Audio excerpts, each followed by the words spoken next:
Prezadas irmãs, prezados irmãos, aqui com esse microfone aqui, me sentindo pressionado, né?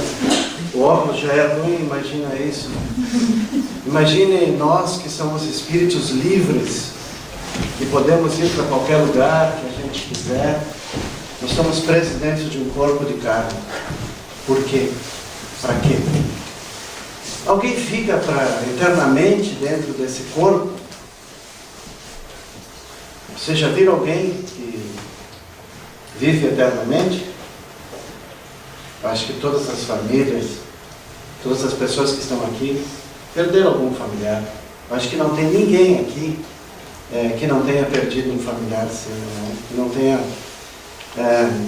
aquela presença física, aquele corpo, tenha ido para um outro lugar, aquele espírito tenha se desprendido e está numa liberdade, num outro plano.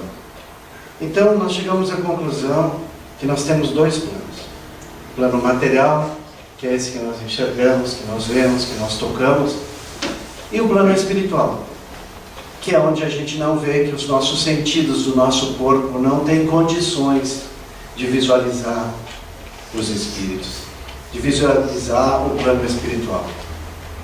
Entretanto, existem pessoas que têm um dom, uma capacidade especial, e aí vem um comprometimento muito sério com essas pessoas que têm essa capacidade de se comunicar com o plano espiritual. São médiuns, né? Um nome criado por Allan Kardec.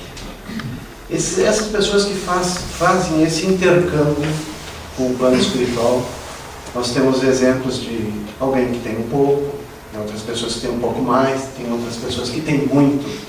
Por exemplo, Chico Xavier conseguiu captar as mensagens, inúmeras mensagens, e entre as quais 412 livros ele escreveu, nos contando a verdade da vida, para onde a gente vai, por que a gente está aqui, por que das nossas dificuldades. Dificuldades todos nós temos. Essa depende muito da dimensão que a gente dá para os problemas que nós temos, para a gente saber o tamanho desse problema. Então, muitas vezes, o que é importante para uma pessoa se vestir e escolher uma roupa é um problema muito grave. Para outras, isso não significa nada. Às vezes, uma condição econômica de necessidade é terrível para umas pessoas e para outras não é nada. Então, esse problema, muitas vezes, ele tem a dimensão que a gente dá para ele. Então, quando nós, todos que estão aqui, penso que estão buscando uma coisa diferente. Acho que não tem nenhuma pessoa que veio aqui para passear, para mostrar uma roupa nova, ou para ver um amigo, para arranjar uma namorada. Acho que todas as pessoas que vieram aqui vieram para buscar alguma coisa, ou algo diferente. Então nós lembramos que a lagosta é um crustáceo que vive no mar, e ela vai criando uma casca em cima dela.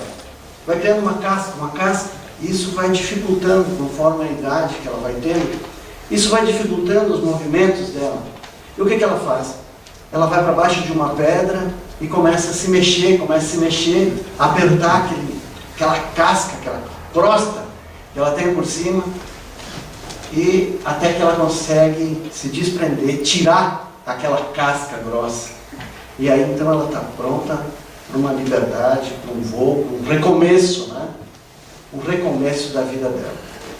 Então assim, nós todos, nós estamos com aqueles velhos hábitos, né? Muito enraizados. Aquela crosta pesada em cima das nossas costas. E a gente quer uma mudança, a gente quer uma modificação, a gente quer algo diferente. E se nós somos espíritos, estamos em viagem aqui, em passagem, e que esse nosso período aqui no plano terrestre é curto, isso nossos irmãozinhos do plano superior nos deixam claramente esses ensinamentos. A reencarnação é uma situação, é uma afirmativa, já que não se pode mais questionar. Porque como a gente vai analisar o talento, por exemplo, de uma criança, né, que sabe fazer contas, que sabe tocar, que sabe compor, né? Então, assim, a gente vê que tem alguma... Por que as dificuldades são assim? Alguém passa muita necessidade, alguém está cheio de tudo, né, na riqueza, uns estão doentes, outros estão felizes, outros estão tristes. Por que essas desigualdades? Por que tanta maldade? Por que alguém já vem com aquele espírito, né, de fazer o mal, de praticar o mal, aquela violência, né? Então, assim, são fatos que nos mostram claramente a reencarnação é uma coisa que não é indiscutível, não tem mais o que discutir. Penso que todas as religiões, elas vão até um determinado ponto e elas acreditam e pregam a sobrevivência do espírito. Mas elas não admitem a volta do espírito no novo corpo. Assim, mas nós podemos, através da doutrina espírita, através do conhecimento, né, da nossa dedicação, conhecimento das obras básicas da doutrina espírita, nós podemos ver, questionar, se nós olharmos assim, à luz da razão, realmente a gente vai ver que nós temos alguma coisa além desta vida corporal, desta vida material. Os nossos reencontros com os nossos seres amados que tiveram convívio aqui conosco, quando a gente dorme, sonhei com fulano. É porque quando a gente dorme, o nosso espírito ele desprende do nosso corpo. Ele fica ligado, né? E há um contato com os espíritos. Então, assim, muitas vezes a prova disso é que muitas vezes a gente acorda, de repente, a gente não consegue se sintonizar, não consegue se acertar, a gente fica uma tontura. É porque o espírito ele não se ajustou, né, exatamente no nosso corpo, no nosso vaso de carne, a nossa vestimenta carnal. Então, assim, a gente fica meio torto, assim, meio desequilibrado. E aí vai se assentando, e isso quando a gente acorda de manhã, a gente vê, é uma bobeira assim que a gente tem, porque o nosso espírito ele não está ali, nossa consciência não está bem justaposta com o corpo de carne. Então, assim, se nós temos uma vida que vai muito além dessa vida, e nós temos várias reencarnações aqui, eu estou aqui por algum motivo. Qual é esse motivo? Então, por quê? Por que esse autoconhecimento? Por que essa transformação moral? Então, se nós somos os espíritos que nascemos lá no reino mineral, no reino vegetal, no reino hominal que nós estamos hoje, vamos ascender ao reino espiritual, né? Seria como santos, como anjos, né? E essa ascendência é muito grande. Nós tivemos um exemplo aqui do Jesus, né? Nosso mestre, um espírito superior de escola, governador do planeta, né? Então, assim, quando Jesus esteve em outros planetas, que ele fez o progresso dele, porque ninguém é beneficiado, diz assim, o Paulinho, ele veio lá, um espírito perfeito. Não existe isso. Não estaria dentro da justiça de Deus, beneficiar uma pessoa e simplesmente ela chegar aqui e ela já ser um santo, ser um anjo, né? Então, assim, esse esforço que nós precisamos fazer, com que o nosso espírito evolua, passe de uma fase para outra, é mérito nosso. Depende da nossa vontade e do nosso esforço. Deus não dá nada de presente para ninguém. É merecimento. É merecimento. Nós precisamos merecer para ter um posto melhor. Então, como a gente melhora é através da nossa transformação moral. É corrigir os nossos vícios, nossas imperfeições e colocar virtudes. Né? Então, assim, a melhor forma de se colocar virtude é o amor. Então, assim, a caridade é o exercício do amor. Toda vez que a gente faz uma caridade para alguém, o que a gente está fazendo? Aquele amor. Então, a nossa transformação moral, ela se dá à medida que a gente se torna mais caridoso. O que é ser mais? É respeitar as outras pessoas do jeito que elas são. É difícil, é muito difícil fazer isso. Não é se amanhã eu vou ser assim. Não, não é. É persistir, é muita força de vontade. Para que a gente possa, então, fazer com que o nosso espírito chegue num patamar maior. Então, Jesus, quando ele fez a evolução dele, que ele esteve lá no reino mineral, no reino vegetal, no reino nominal, em vários outros planetas, ele deixou aquelas células dele dentro desse, para que elas todas fossem desenvolvidas. Então, assim, Por que Jesus nos ama? Sabe por que Jesus nos ama? Porque nós somos células de Jesus. Nós ajudamos na escalada de Jesus. Nós somos aquela pedrinha que ajudou a construir aquele castelo. Então, por isso, Jesus quer a nossa evolução. E essa afirmativa é de um escritor, Carlos Torres Pastorino. Ele escreveu 100 e poucos livros. E a gente tem mais um livro mais conhecido dele, é um livrinho de bolso, de mensagens. No livro, assim, o Evangelho, a explicação do Evangelho, na página 52, ele refere isso, que nós somos células de Jesus.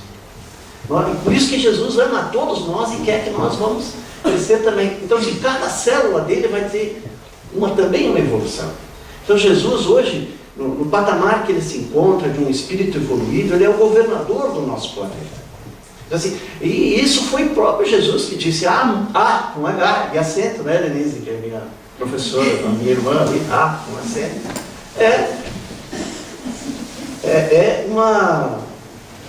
É uma situação que há muitas moradas na casa de meu pai. Então foi Jesus que disse isso. Isso não é eleição do Espiritismo, não é criação do Espiritismo.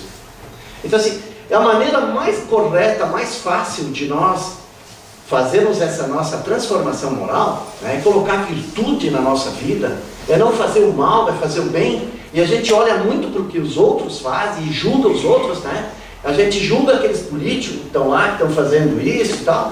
E isso é importante que venha tudo para fora, essa coisa, para que tenha realmente uma mudança, uma transformação.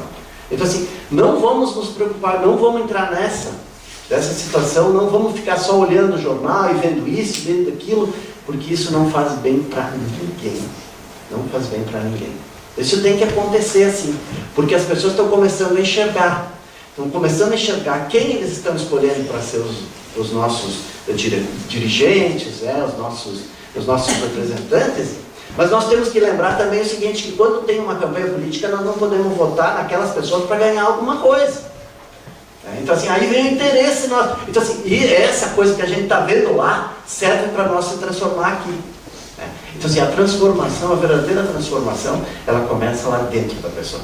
Quando ela está inconformada com aquela casca, né, por cima, que está pesada, que está velha, eu não quero mais isso para mim. Isso não me serve mais. Então, assim, esses conceitos antigos, a gente não quer mais isso. Nós queremos se desfazer daquela casca grossa, que está nos atrapalhando, está impedindo os nossos movimentos. Então a gente começa a se transformar, começa dentro de nós, lá no coração. E aí depois começa no nosso local de trabalho. E quando a gente começa, e isso é tão fácil de comprovar isso, porque se nós pensarmos numa coisa muito boa que nos aconteceu na nossa vida, né? E se nós falarmos aqui agora, depois dessa nosso trabalho aqui, nosso estudo, nós vamos ter um coquetel aí, né? Vai ter uma série de doces, vai ter Coca-Cola, já começa a sair uma saliva assim na boca, né? Já começa assim, a gente dá uma aguinha na boca, né? Então, assim, a gente se lembra de uma coisa boa, né? Quando a gente se lembra de uma coisa boa, uma coisa feliz, todas as células do nosso corpo se contaminam com essa alegria. E quando a gente vê uma coisa ruim, a gente contamina tudo com coisa ruim. Então, quando a gente tem ódio, raiva de uma pessoa que nos fez mal, aí o que a gente faz? A gente lembra dela, se contamina todo o corpo. Aí depois o que estoura? Estoura numa doença. Então, assim, a maneira que a gente tem de transformar isso é lembrar de uma coisa alegre, feliz, boa que nos aconteceu, né? E agradecer. Né? Então, assim, isso faz com que a gente possa melhorar a nossa vida. É viver em paz. Todo mundo quer, não tem ninguém aqui que não quer a paz do coração. Isso é o mais importante de tudo. Né? É a paz do coração. A gente está em paz consigo mesmo. Né? Então, assim, e o autoconhecimento está lá na pergunta 919 do Livro dos Espíritos, né? O sábio da antiguidade já vos disse a resposta que os Espíritos dão. Conhece-te a ti próprio.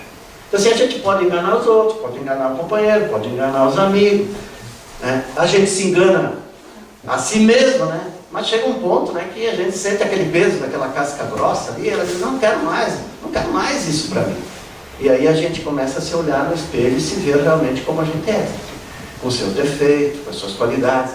Só que nós não podemos ficar olhando só para os defeitos, temos qualidade também. Porque nós somos filhos de Deus. Então Deus deu lá dentro de nós e colocou as leis, né, elas estão gravadas, as leis morais estão gravadas na nossa consciência. Então, assim, elas estão gravadas lá na nossa consciência. Queira ou não queira, a gente sabe lá no fundo, isso eu não agi bem, isso não está legal. Por quê? Porque está lá na nossa consciência o que é certo, o que é errado, o que é bom, o que é ruim.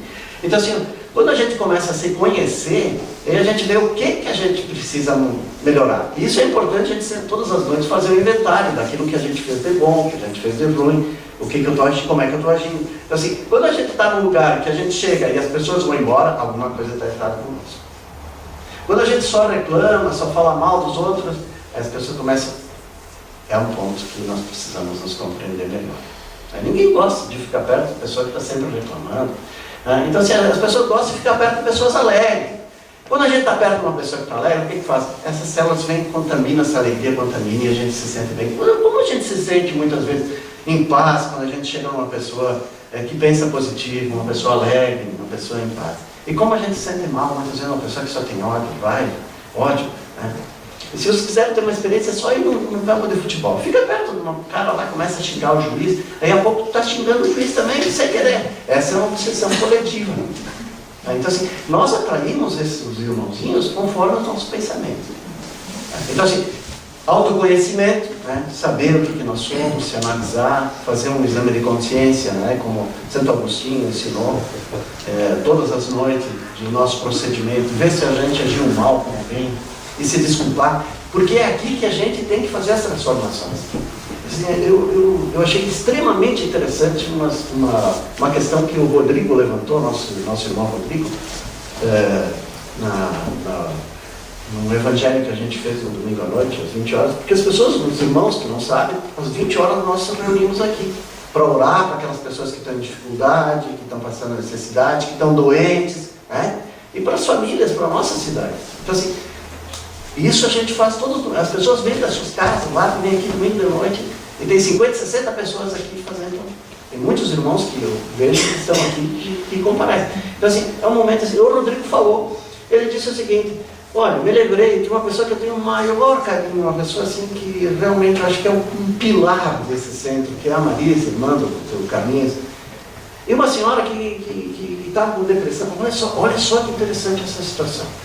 Uma senhora que estava com depressão, ela procurou a Marisa, falou com a Marisa, conversou com a Marisa e tal, e a Marisa tentou ajudar ela. E ela falava em se suicidar. Porque assim, a tristeza toma conta da pessoa, né? A pessoa toma tanto, e a pessoa quer se livrar daquilo. É a mesma coisa que a droga é tão ruim, né? Ela já é droga mesmo, ela é tão ruim que a pessoa acaba querendo morrer mesmo para se livrar. E é a única maneira que ela vê para se livrar disso. Então assim, a Marisa olhou para ela e disse assim: olha, a senhora vê, se a senhora cometeu suicídio, está certo, a senhora vai ter um problema a mais, né? Porque além de tudo a senhora está agindo contra a lei de Deus. Aqui como a senhora está encarnada, olha só, isso aqui é a inteligência dessa pessoa. Aqui como a senhora está encarnada, a senhora tem possibilidade de conversar com alguém, de fazer um tratamento médico, de ir num centro espírita, de ir procurar corrigir. Que situação. E eu vi o Rodrigo falar, isso ficou gravado na minha cabeça, mas não dei muita importância. Essa semana passei com o Senhor, ele veio direto assim: minha mulher tem depressão e está assim.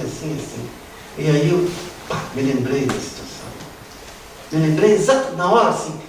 E aí eu disse: olha, quem sabe o senhor faz uma oração, põe uma toalha branca na mesa, lê a Bíblia, não precisa ser o Evangelho Espírita, porque Jesus não é dos espíritas, nem dos católicos, e nem dos protestantes, e nem dos evangélicos. Jesus é de todos, Deus é de todos, né? Então assim, você põe uma mesa ali, põe uma água, um copo d'água, e pede para os anjos ajudar, para a sua esposa se recuperar. E tem que ir no médico, tem que tomar um remédio, às vezes, depressão tem que tomar um remédio mesmo.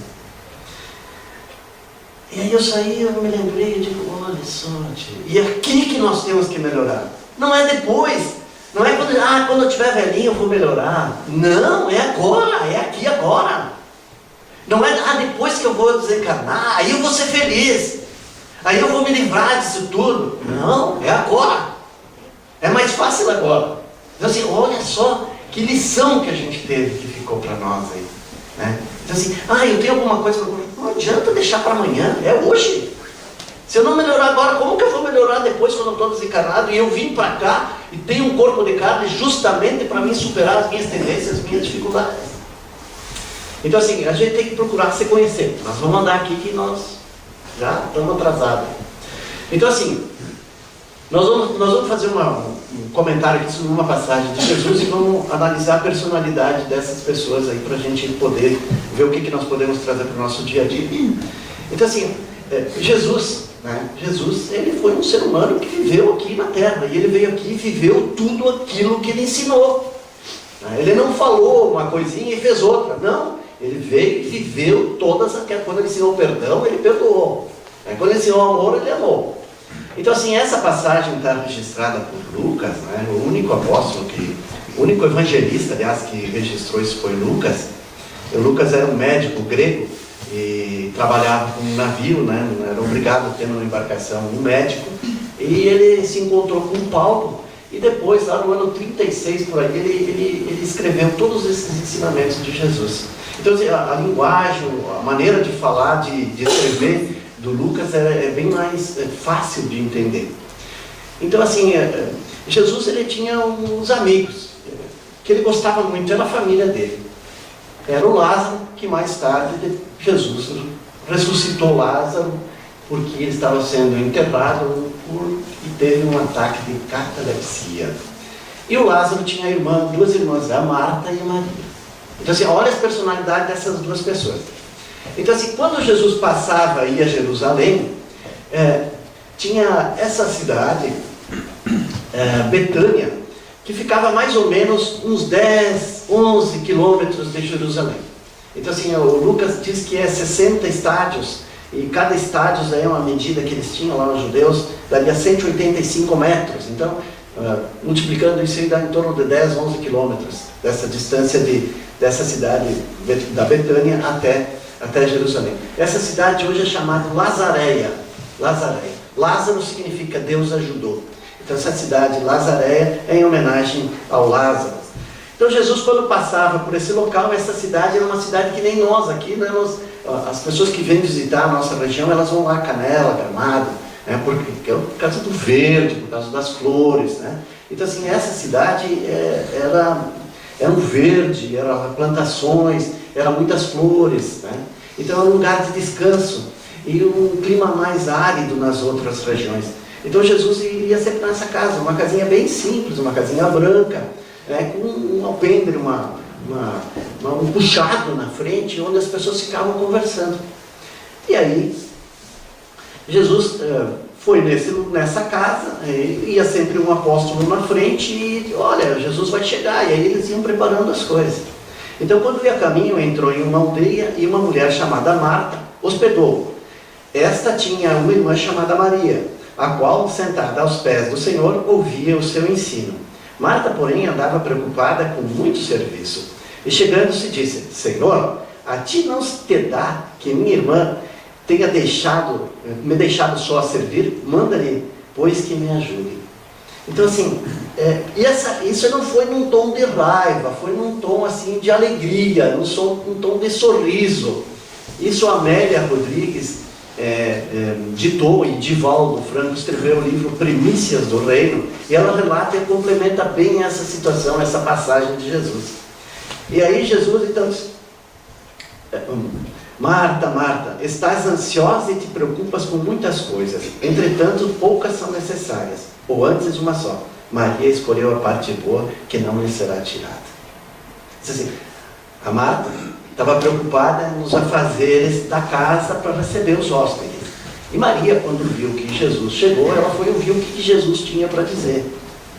Então assim, isso acontece conosco. Nós nos preocupamos com as coisas materiais, nos preocupamos com o nosso emprego, preocupamos com isso, com um carro novo, com uma roupa nova, e acabamos não nos preocupando com a nossa transformação moral, aonde a gente está seguindo.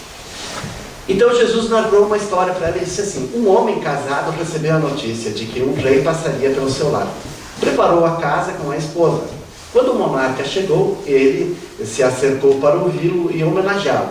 enquanto a mulher correu a atender as pequenas tarefas, mas o rei ali não podia ficar. E após o repasto ligeiro, partiu. Somente aquele que o escutou se inteirou do programa de seu reinado, o que era mais importante. E aí a Marta vem, desculpa-me, justificou-se Marta, são os velhos hábitos muito enraigados. O costume que não deixa a gente saber escolher uma nova coisa.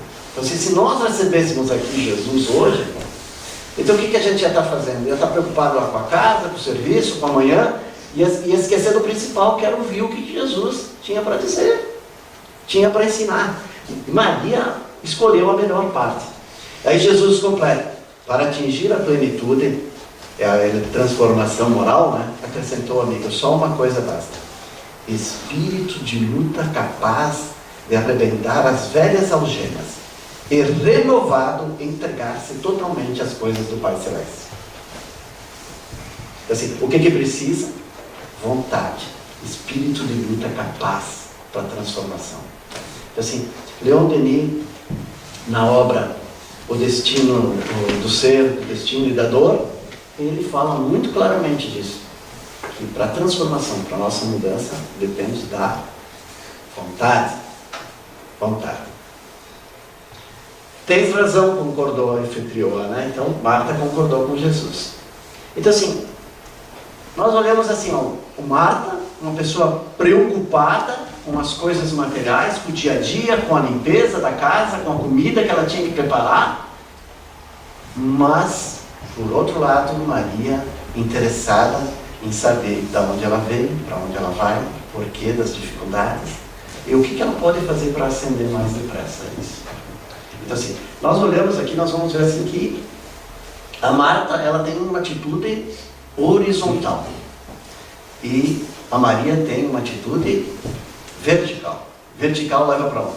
Para cima, para o alto, para os espíritos superiores.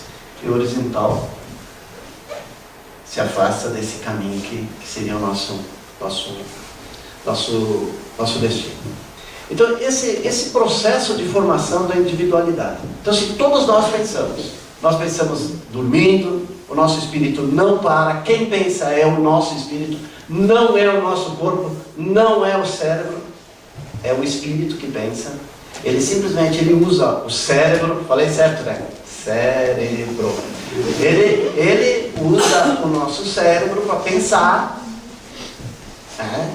E quando nós começamos a pensar, a analisar, nós temos a opção. Então, a opção nós podemos discernir, escolher. E aí, quando a gente pensa, a gente tem opções e a gente escolhe. De acordo com as nossas escolhas, nós vamos colher. Então, assim, a gente planta e a gente colhe. Então, o pensar, o escolher, é opção nossa. Mas o colher, não. Então a gente tem esse poder de pensar, de escolher, de discernir, né? E quando a gente pensa, a gente tem uma opção, a gente escolhe e a gente vai agir. Esse nosso agir vai formar o nosso hábito. Esse nosso hábito, a gente é habituado a agir assim, assim, assim, vai formar o que? O caráter da pessoa. E a individualidade da pessoa. O caráter forma a individualidade. Então todos nós temos tendências. Então, assim, não é aquela questão que o cara nasceu, ele vai ser criminoso porque lá tem uma transformação no cérebro dele, como disse o Lombroso lá, aquele criminalista italiano, né, Dr. Ronaldo. Essa tendência não é física, ela é espiritual, ela está lá no nosso espírito, é uma tendência que a gente tem. Então, assim, se a gente tem uma tendência de ficar com as coisas dos outros, se a gente tem uma tendência de explorar as outras pessoas, se a gente tem uma tendência de se queixar, de se lamentar, de se revoltar, de ser nervoso, são tendências que nós temos. Então, assim, à medida que a gente começa a se observar, a gente vai começar a analisar essas coisas. Então, assim, essas tendências nossas, a gente quando a gente vai visualizar isso, compreender isso, aí é o primeiro passo para a transformação. Então, assim, todos nós temos tendências. Então, assim, aí a gente tenham possibilidade de refazer esse processo. Pensar, voltar, discernir, escolher, né? Agir diferente, mudar, transformar, criar um novo hábito. Isso demora assim, em torno de uns 30 dias para a gente mudar, colocar um hábito na nossa vida, demora em torno de 30 dias. Tem gente que tem tendência para fumar. O cara tem uma tendência. Tem gente que tem tendência para beber. Porque isso é um teste para ver se ele pode evoluir, dar um passo adiante.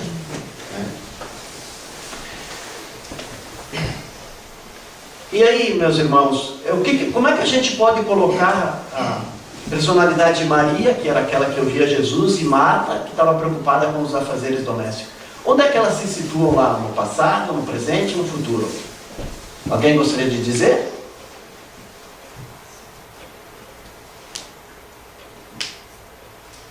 Onde será que está Marta nessa história aí? No passado, no presente e no futuro? Como? No presente. As duas estão no presente. Porque o passado, então, nós temos ali os costumes, a tradição, as tradições, a cultura e o aprendizado. A palavra mais forte do passado, que deve ficar gravada, aprendizado. Para que serve o passado? Aprendizado. Então, assim, nós temos lá os costumes, as tradições, a cultura, e a gente age no presente. Então, ação e concretização é no presente, só no presente. Então, as duas, a Maria e a Marta, estão no presente. Mas, nós temos também o futuro ali. Idealização, planificação, renovação e direção. Então, assim, Maria e Marta estão no presente, porque elas estão agindo.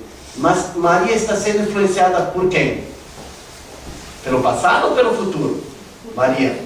Futuro. E Marta? Passado. E nós? Estamos sendo influenciados pelo nosso passado?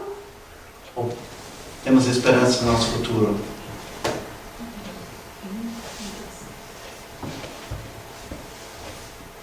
Aí, escolha. Está bem claro, né? Então, assim, o passado tem aqueles costumes, a tradição, a cultura. Ele serve como um aprendizado. Nós não podemos desprezar o passado. Mas ele serve como um amparo, como um alicerce, um conhecimento. E agir é só no presente. Ninguém age no futuro e ninguém age no passado. Porque quando tu vai agir, mesmo que tu esteja pensando no passado, quando tu está revivendo um fato do passado, tu está agindo, tu está trazendo ele para o presente. Depende de ti. Agora, o futuro serve para nós fazer uma planificação, um plano, uma renovação, uma direção. Então teve um filósofo chamado Epicuro, né? O Epícoro, vamos dizer assim, é um nome difícil. Mas enfim, ele viveu, um filósofo grego que viveu aproximadamente 300 anos antes de Cristo. 300 anos antes de Cristo. Ele disse uma frase que foi a seguinte: as pessoas felizes lembram o passado com gratidão. As pessoas felizes lembram o passado com gratidão. Alegram-se no presente e encaram o futuro sem medo. Então assim nós colocamos ali, gratidão no passado, alegria no presente e coragem no futuro, sem medo. Então está aqui a frase dele: as pessoas felizes lembram o passado com gratidão, alegram-se com o presente e encaram o futuro sem medo. E agora nós temos uma outra situação. Eu posso, uma oportunidade. Oportunidade todos têm. A Maria teve uma oportunidade de ouvir Jesus. Marta também teve. Maria escolheu ouvir Jesus. Marta escolheu trabalhar e não ouvir o mestre. É importante o trabalho da Marta? Sem dúvida. Maria é uma pessoa desleixada? Não, Senhor. Tem os momentos que são coisas que são mais importantes para a nossa vida. Então assim, as duas tinham uma oportunidade. Como é que agia Marta nesse passo aí? Eu devo ou eu quero? Como Marta agia? Lembre sempre, Marta é aquela que estava fazendo os trabalhos. Como é que Marta agia?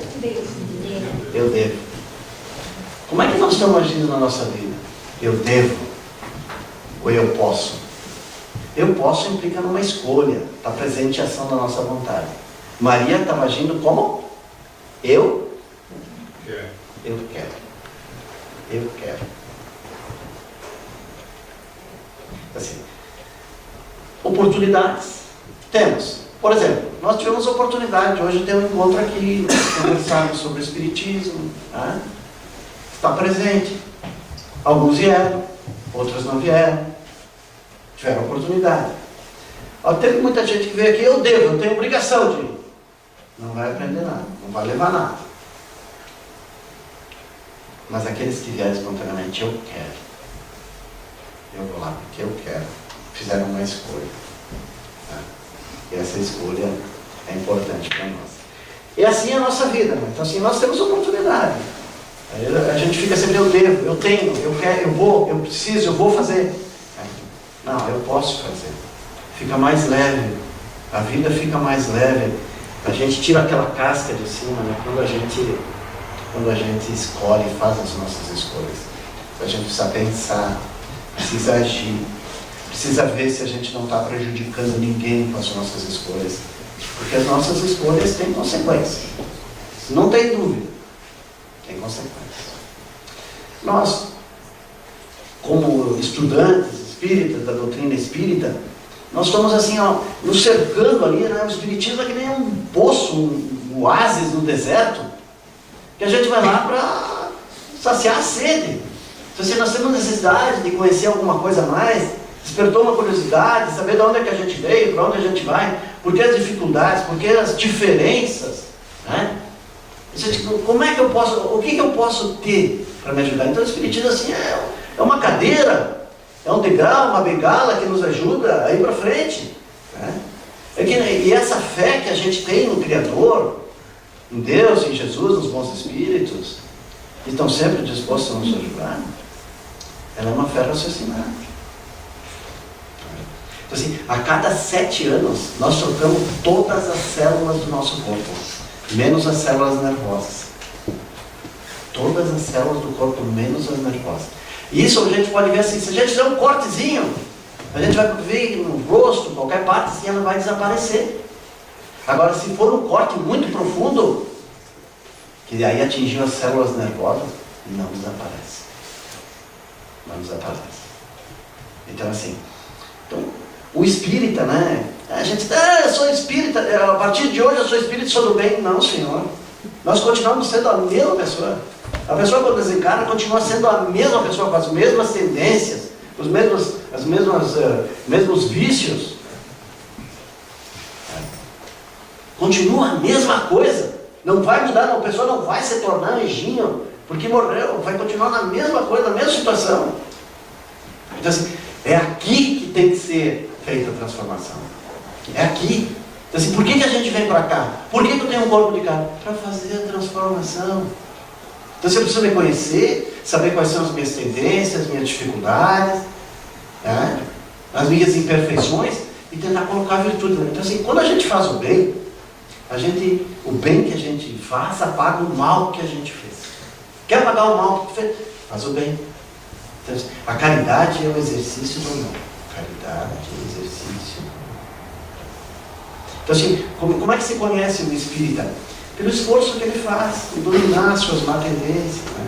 É ir lá, eu vou lá domingo de noite, eu tomo passe, eu tomo água frutificada, eu leio o Evangelho todos os dias, eu estou lendo um livro novo, eu estou vendo isso. Aí a gente vê o esforço da pessoa, a insistência dele, né? de melhorar. Então assim, e uma coisa é certa, isso não tem dúvida. Não esqueçam desse detalhe. Nós fizemos parte da evolução de Jesus. Por isso que Ele quer que cada um de nós cresça. Por isso que Ele nos ama. Então imagina assim, se nós tivéssemos o dedo do nosso pé. Aí o cara vai dizer, tu vai sair na porta para não tirar o teu dedo. Ninguém ia gostar disso. Porque nós gostamos de todas as partes do nosso corpo. Você imagina, Jesus, por isso que Jesus nos ama. A gente ouve, Jesus te ama, Jesus... Mas por que Jesus nos ama? E o Espiritismo nos explica, diz por quê.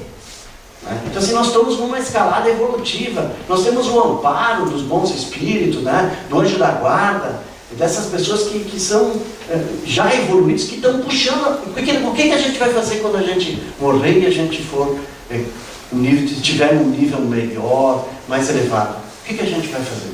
A gente vai ajudar os irmãozinhos que não conseguem evoluir. A gente vai tentar puxar eles para cima, né? Não é assim que o pai e a mãe fazem com nós. Vamos levar essa criança aqui, vamos ensinar a caminhar, vamos levando. E nós vamos acabar fazendo isso. Nós vamos acabar fazendo isso. Só que assim, esse esforço não é assim, amanhã tu vai ser um espírito evoluído. Eu rezo 10 terços por dia. Não adianta. Pega esse tempo que tu reza 10 terços por dia e vai lá, ajuda uma pessoa, ajuda alguém, esclarece, consola alguém, né? Alimenta uma pessoa. Assim, a oração é muito simples. Para ser oração, para ligar com Deus, tem que ser de coração para coração. Não adianta tu fazer oração e rezar o texto, quando tu chega na rua, tu olha para a pessoa, não posso ver esse cara. Não adianta. Primeiro alivia o teu coração. Isso foi Jesus que disse, alivia o teu coração. Então assim, a mãe que não sabe o que fazer com o filho, não sabe dar uma educação para o filho, ela basta dizer uma coisa: faz tudo o que ele mandou, faz tudo o que Jesus mandou. Um dos primeiros fatos de Jesus, ele disse o seguinte: foi feita uma festa de casamento e provavelmente a pessoa que estava casando tinha mais ou menos a mesma idade de Jesus, porque Jesus estava na festa e tal. E aí estava no começo da pregação de Jesus, né? Então Jesus começou a pregar quando ele tinha 29, 30 anos, mais ou menos. Esse fato da visita na casa de Lázaro aconteceu em outubro de 29 da nossa era. Outubro de 29, do ano 29. Então assim, quando aconteceu essa festa, a festa de casamento judeu dura 7 dias, não é que nem nós. E vocês imaginam para um convidado não ter vinho para servir para os convidados. E aí o que o noivo fez? Ele foi lá e chamou: olha, eu vi que o teu filho está fazendo uns milagres aí, né? Nós não temos mais vinho, eu estou com vergonha, o que eu vou fazer com esse povo? E aí a Nossa Senhora falou com Jesus, ele disse: não, sabe que não chegou a minha hora ainda. Aí ele se mexeu assim, ela disse: fazei tudo o que ele disser. Então assim, a mãe não precisa, quando ela faz isso, faz tudo que, não sabe o que dizer, faz tudo o que Jesus disse. Onde é que está escrito? Na Bíblia, no Evangelho. Né? Fazei tudo o que ele disser. E aí o que eles fizeram? Botaram a água, e Jesus, como conhecia a química, fez essa transformação dessa água em vinho. Então assim, a gente diz: mas eu tenho que ter as coisas materiais aqui, eu preciso ter um carro novo, eu preciso ter...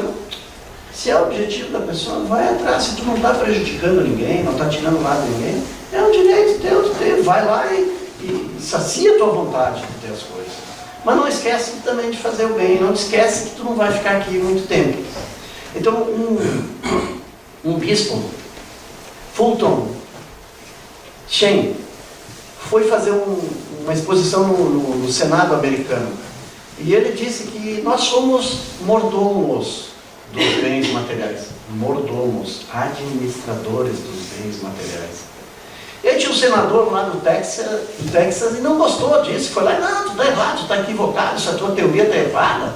Porque é meu, eu tenho, e eu vou te convidar sábado para ti ir lá na minha fazenda, eu vou te mostrar o que eu tenho e é meu. Tudo bem. Aí chegou um aviãozinho, entrou no avião, foi lá para o Texas, uma fazenda, trigo, plantação enorme, milhares e milhares de hectares.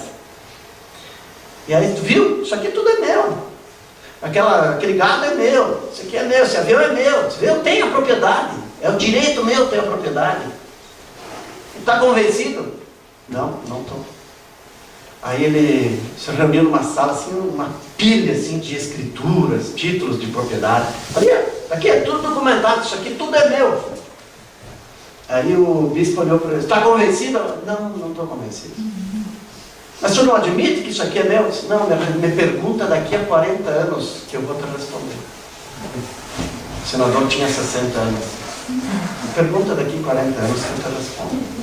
Se a gente corre tanto atrás de coisas materiais, é importante aproveitar a oportunidade do estudo, da dedicação. Mas não esquecer das nossas qualidades morais. Era isso, meus irmãos. Se tem alguma pergunta, alguma coisa que não ficou claro, fica bem à vontade. Bem à vontade. Então vamos fazer uma prece para encerrar. Vou pedir para os irmãos ficar bem à vontade, se quiser descruzar os pés, os braços, porque daí a energia que é colocada, os bons livros, eles se espalham melhor pelo corpo, né? Então assim, esse chuveiro de luz que a gente vai pedir, ela é importante para o restabelecimento das nossas células do nosso corpo. E também para os irmãozinhos do plano espiritual que vêm, ouvem. Aqui, em cima aqui tem uma assembleia de espíritos que estão ouvindo tudo que a gente falou aqui também, que estão participando conosco, né? Então assim, eles procuram também ver alguma coisa que serve, eles possam usar. É importante pedir para os irmãos o absoluto silêncio no momento que os irmãos são chamados lá para o passe. Esse é o momento que os irmãos podem exercer a caridade orando pelos médios que estão lá dando passe. Então assim, o silêncio é muito importante dentro da sala, não é um lugar para estar correndo de um lado para o outro, mas sim de fazer a prece, pedir o que a gente quer e principalmente pedir pelos médiuns que estão fazendo o seu trabalho. E aí vai beneficiar todo mundo, isso também é caridade.